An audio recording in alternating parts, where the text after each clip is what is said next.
आज आपण शिवाजी पार्कात आत्ता आहोत आणि इकडे या आनंद सोहळ्यात आपण अगदी मोठ्यांपासनं ते लहानांपासनं सगळेजण इकडे आलेले आहेत. सगळ्यांचा सहभाग दिसतो. इकडे माझ्यासोबत दोन लहान मित्र आहेत. बाळा, तुझं नाव काय आहे? मल्हार सर्वदे. आणि कितवीत शिकतोस तू? 7वी. अच्छा. आणि हे पोस्टर जे आहे ते तू बनवलेलं आहे?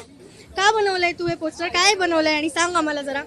जे सुप्रीम कोर्टचा जज होता त्यांनी सगळे जनतेला कॉक्रोच म्हणाले, म्हणून आता कॉक्रोच मोदीला घाबरवायला आलेले आहेत. आपल्या देशात 12 वर्षापासून हे सगळे खूप वाढलेले आहेत. भ्रष्टाचार वाढले, बेरोजगारी वाढली आहे, महंगाई पण वाढली आहे, पेपर लीक, किसानों की समस्या, महिला अत्याचार, जातिवाद, लोकतंत्र की हत्या, शिक्षा व्यवस्था, स्वास्थ्य व्यवस्था, पर्यावरण प्रदूषण हे आपल्याला कमी करायचं आहे, म्हणून मी इथे आलेलं आहे. क्या बात आहे. अगदी लहानपणापासूनच तू सगळ्याबाबत एवढा विचार करतोस आणि इतकं मस्त क्रिएटिव्ह पोस्टर बनवलंयस. आणखीन एक मैत्रीण माझ्याकडे आहे.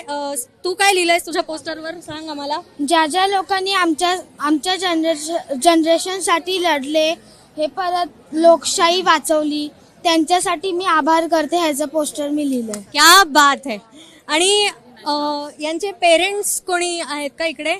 तुम्ही एवढ्या लहान वयापासून हिला आता प्रोटेस्टमध्ये आणलंय. या सगळ्याबाबत तुम्ही एज्युकेट करताय, या पुढच्या पिढीला जेन अल्फाला तुम्ही एज्युकेट करताय.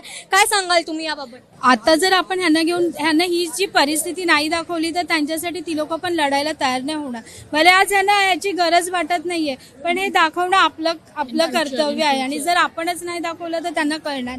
आयता तर सगळ्यांनाच भेटतं, पण लढून जे भेटतं ना त्याची किंमत जास्त असते. अगदी बरोबर आहे. फ्यूचर इससे ज्यादा कठिन है अब. अगदी बरोबर आपण ऐकलं. असे अनेक अजून पोस्टर्स आपण आज बघितले. तर थँक्यू सो मच, तुम्ही आमच्यासोबत बोललात. आणि अजून अशा माहितीसाठी पाहत राहा प्राईम टाईम महाराष्ट्र.